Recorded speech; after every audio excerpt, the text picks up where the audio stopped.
ক্রিকেটের সব ফরম্যাটে অলরাউন্ডারের শীর্ষস্থানটা দীর্ঘ সময় ধরে নিজের দখলে রেখেছিলেন সাকিব আল হাসান। কখনো কখনো জায়গা হারালেও সেরা পাঁচের বাইরে যায়নি তার নাম। সম্প্রতি টি-20 থেকে অবসরের ঘোষণা দেওয়ায় শটার ফরম্যাটে আইসিসির সব র্যাঙ্কিং থেকে সরিয়ে নেওয়া হয় তার নাম।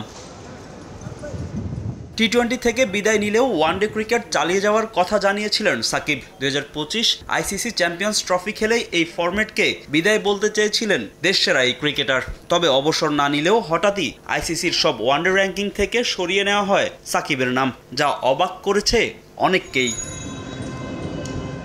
অবশ্য নাম সরিয়ে নেওয়ার পেছনে কারণও আছে। নিয়ম অনুযায়ী কোনো ক্রিকেটার 1 বছর আন্তর্জাতিক ম্যাচ না খেললে বাদ পড়েন আইসিসির তালিকা থেকে। সেই নিয়মেই সাকিবের নাম সরিয়ে নিয়েছে আন্তর্জাতিক ক্রিকেট সংস্থা। 2023 সালের 6 নভেম্বরের পর আন্তর্জাতিক ওয়ানডে খেলেননি সাকিব আল হাসান। বিশ্বকাপে বহুল আলোচিত শ্রীলঙ্কার বিপক্ষে খেলেছিলেন শেষ ম্যাচ। এরপর দুটি ওয়ানডে সিরিজ খেললেও টাইগার স্কোয়াডে ছিলেন না সাকিব। তবে সাকিব সমর্থকদের হতাশ হওয়ার কিছু নেই। একটি ওয়ানডে ম্যাচ খেললেই আবারও র্যাঙ্কিংয়ে নাম চলে আসবে এই অলরাউন্ডারের।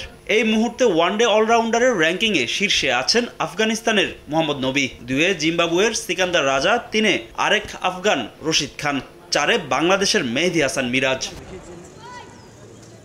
ঘোষণা দিলেও এখনও টেস্ট থেকে আনুষ্ঠানিকভাবে বিদায় নেননি সাকিব। তাই এই ফরম্যাটে আইসিসির র্যাঙ্কিংয়ের তালিকায় আছে তার নাম। দক্ষিণ আফ্রিকার বিপক্ষে দেশের মাটিতে শেষ টেস্ট ম্যাচ খেলে বিদায় নিতে চেয়েছিলেন এই অলরাউন্ডার। তবে জুলাই বিপ্লবে তার ভূমিকা নিয়ে আন্দোলনের মুখে শেষ পর্যন্ত আর দেশে ফিরতে পারেননি সাকিব। ফাহিম ইসলাম, সময় সংবাদ।